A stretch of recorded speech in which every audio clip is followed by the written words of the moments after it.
दोस्तों हमारी हैंडराइटिंग ठीक उसी तरह होती है जिस तरह सब्जी के ऊपर डला हुआ हरा धनिया। अगर कंटेंट अच्छा भी हो लेकिन हैंडराइटिंग खराब हो तो कॉपी चेक करने वाले का सारा मूड खराब हो जाता है। क्या कभी आपके साथ भी ऐसा हुआ है कि एग्जाम में बहुत अच्छा लिखने के बावजूद आपके नंबर कम आते हो? तो हो सकता है कि ऐसा आपकी गंदी हैंडराइटिंग की वजह से होता हो। एक रिसर्च में पता चला है कि जिन लोगों की हैंडराइटिंग अच्छी होती है उनका दिमाग काफी शांत और कूल होता है। इतना ही नहीं, वो लोग काफी इंटेलिजेंट भी होते हैं। तो दोस्तों, अगर आपकी हैंडराइटिंग अच्छी नहीं है तो आपको परेशान होने की जरूरत नहीं, क्योंकि आज का ये वीडियो सिर्फ आपके लिए ही है। आज के इस वीडियो में हम जानने वाले हैं कि हैंडराइटिंग कैसे सही करें और कम से कम समय में इसे और ज्यादा कैसे इंप्रूव करें। तो दोस्तों, आज फिर जबरदस्त वैल्यू ऐड करेंगे आपकी लाइफ में। So let's begin. दोस्तों, हैंडराइटिंग ठीक करने के बहुत सारे तरीके हो सकते हैं, लेकिन आज के इस वीडियो में हम कुछ ऐसे वैल्यूएबल और जेन्युइन तरीकों पर बात करेंगे जो बहुत ही प्रैक्टिकल हैं और इन्हें फॉलो करके आप आसानी से अपनी हैंडराइटिंग इंप्रूव कर सकते हैं। हैंडराइटिंग से रिलेटेड हमने बहुत सारे एग्जामिनर और कॉपी चेक करने वाले टीचर्स से बात की, और कॉपी चेक करने वाले कई टीचर्स से बात करने के बाद ये पता चला है कि जब भी वो लोग बच्चों की कॉपीज चेक करते हैं तो पहले पेज का इंप्रेशन सबसे खास होता है। कई टीचर्स ने तो यहाँ तक बोल दिया कि जब वो लोग बच्चों की कॉपी चेक करते हैं और कॉपी में बहुत गंदी हैंडराइटिंग होती है तो उन लोगों के दिमाग में पहला ख्याल यही आता है कि जरूर स्टूडेंट को कुछ आता जाता नहीं है। वहीं अगर हैंडराइटिंग बहुत अच्छी होती है तो टीचर के दिमाग में पॉजिटिव इंप्रेशन पड़ता है और इसका सीधा बेनिफिट बच्चों को मिलता है, क्योंकि टीचर पॉजिटिव तरीके से कॉपी चेक करता है और छोटी मोटी गलतियों को इग्नोर कर देता है। इसीलिए बच्चों के मार्क्स काफी अच्छे आ जाते हैं। तो दोस्तों, अगर आपकी हैंडराइटिंग काफी अच्छी है तो आप बहुत लकी हैं, लेकिन अगर आपकी हैंडराइटिंग अच्छी नहीं है तो टेंशन लेने का नहीं, आखिर हम किस दिन काम आएंगे। तो आइए अब हम जानते हैं कि हैंडराइटिंग कैसे सुधारें। Tip number 8। सबसे पहले हमें लिखते टाइम अपने बैठने के तरीके को सुधारना है, क्योंकि अगर हम सही पोजीशन में बैठकर नहीं लिखते हैं तो इससे हमारे लिखने पर इफेक्ट पड़ता है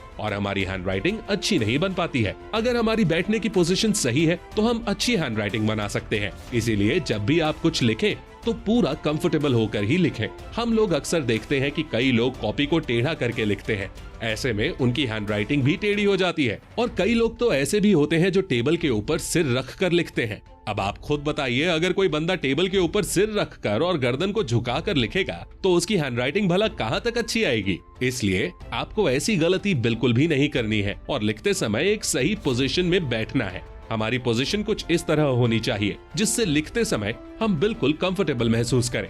टिप नंबर 7। हमारी हैंडराइटिंग कैसी होगी ये काफी हद तक इस बात पर डिपेंड करता है कि हम लिखते समय पेन को किस तरीके से पकड़ते हैं। जब हम पेन को कस के पकड़कर लिखते हैं तो इसके दो घाटे होते हैं। एक तो हमारा हाथ जल्दी दर्द करने लगता है और दूसरा, जब हम पेन को टाइट पकड़कर लिखते हैं तो हमारी लिखावट अगले पेज पर दिखने लगती है और फिर रायता फैल जाता है। इसलिए आप जब भी लिखो तो अपने पेन को बहुत ही कंफर्टेबल तरीके से पकड़ो ताकि इस पेज की राइटिंग अगले पेज पर ना दिखाई दे। Tip number 6। आपने अक्सर सुना होगा कि किसी काम को जल्दी में नहीं करना चाहिए। ठीक उसी तरह दोस्तों, जब हम स्पीड में लिखते हैं तो हमारी हैंडराइटिंग बहुत ही गंदी दिखाई देती है और किसी को समझ में नहीं आती है। इसीलिए हमें हमेशा धीरे धीरे लिखना चाहिए ताकि हमारी हैंडराइटिंग अच्छी दिखे और दूसरों को समझ में भी आए। एक बार जब आपकी हैंडराइटिंग काफी अच्छी आने लगे तो आप धीरे धीरे स्पीड बढ़ा सकते हैं। Tip number 5। इस टिप के बारे में शायद ही आपने पहले कभी सुना हो। दरअसल जब हम लिखते हैं तो हम केवल अपने पंजों का ही यूज करते हैं, जिससे हमारे हाथों में जल्दी दर्द होने लगता है और हमारी हैंडराइटिंग अच्छी नहीं बन पाती है। तो अब हमें ऐसा नहीं करना है। अब हमें लिखते टाइम अपने पूरे हाथ को मूव करते हुए लिखना है, जिससे कि हमारे हाथ में दर्द भी नहीं होगा और हम साफ साफ और देर तक लिख भी पाएंगे। इसे ट्राई करके देखिए, आपको जबरदस्त फायदा होगा। Tip number 4। हम अगले पॉइंट पर बात करें उससे पहले मैं आपसे एक सवाल पूछना चाहता हूँ। इमेजिन कीजिए किसी कमरे के अंदर बहुत सारी बॉल्स डली हुई हैं जो इधर उधर बिखरी हुई हैं। वहीं दूसरी तरफ बगल वाले कमरे में बहुत सारी बॉल्स हैं जो बिल्कुल लाइन से रखी हुई हैं। अब आप खुद सोचिए, दोनों में से कौन सा कमरा देखने में अच्छा लगेगा? ऑफ कोर्स जिस कमरे में बॉल्स को अच्छी तरह से सेट किया गया है वो कमरा देखने में ज्यादा अच्छा लगेगा। इसी तरह हमारी राइटिंग में भी होता है। अगर हम लिखते समय वर्ड्स के बीच एक जैसे गैप नहीं रखेंगे तो हमारी हैंडराइटिंग देखने में अच्छी नहीं लगेगी। लिखते टाइम हमें शब्दों के बीच में गैप देना है और कोशिश करनी है कि सभी शब्दों के बीच में समान गैप हो, जिससे हमारी हैंडराइटिंग साफ और अट्रैक्टिव दिखाई देगी।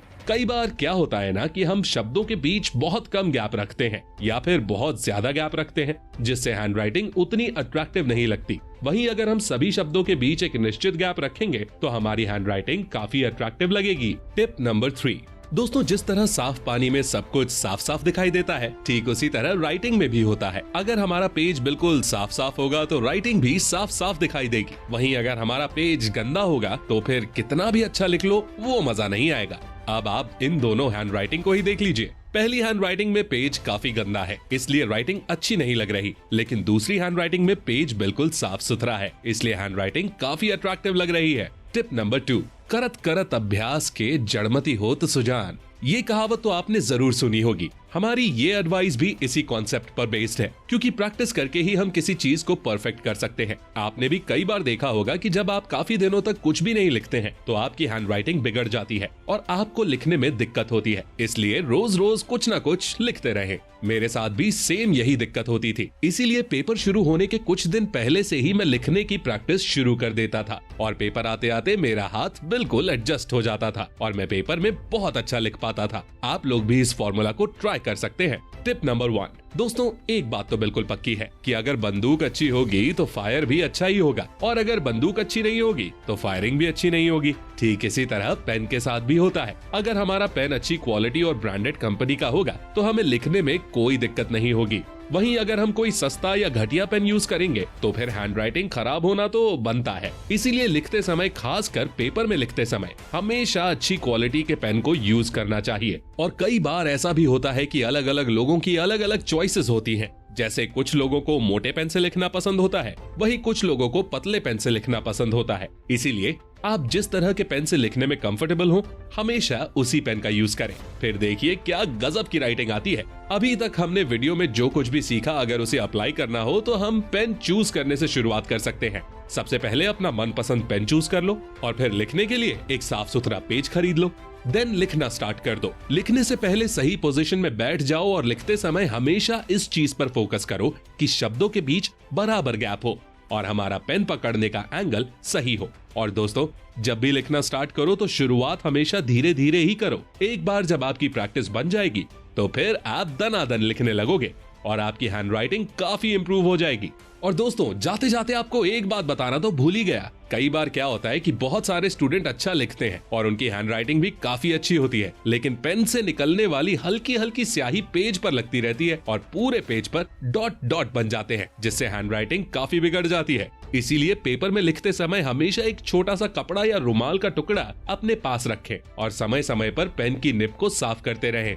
दोस्तों, इस वीडियो की मदद से हमने आपकी लाइफ में अच्छी हैंडराइटिंग नाम की एक बहुत ही वैल्यूएबल चीज ऐड की है और बदले में हमें आपसे ज्यादा कुछ नहीं, बस एक लाइक चाहिए। इतना तो बनता ही है। दोस्तों, हमारे साथ अंत तक बने रहने के लिए बहुत बहुत शुक्रिया। अगर आपको हमारा ये वीडियो पसंद आया है तो कमेंट में जरूर बताएं और साथ ही इस वीडियो को लाइक और शेयर जरूर करें। साथ ही ऐसी और वीडियोस देखने के लिए हमारे चैनल को सब्सक्राइब करें और बगल में बने बेल आइकन पर भी क्लिक करें, जिससे हमारे आने वाले वीडियोस को भी आप देख सकें। लिखने की प्रैक्टिस करते रहिए। मिलते हैं अगले वीडियो में। Take care, love you all and all the best.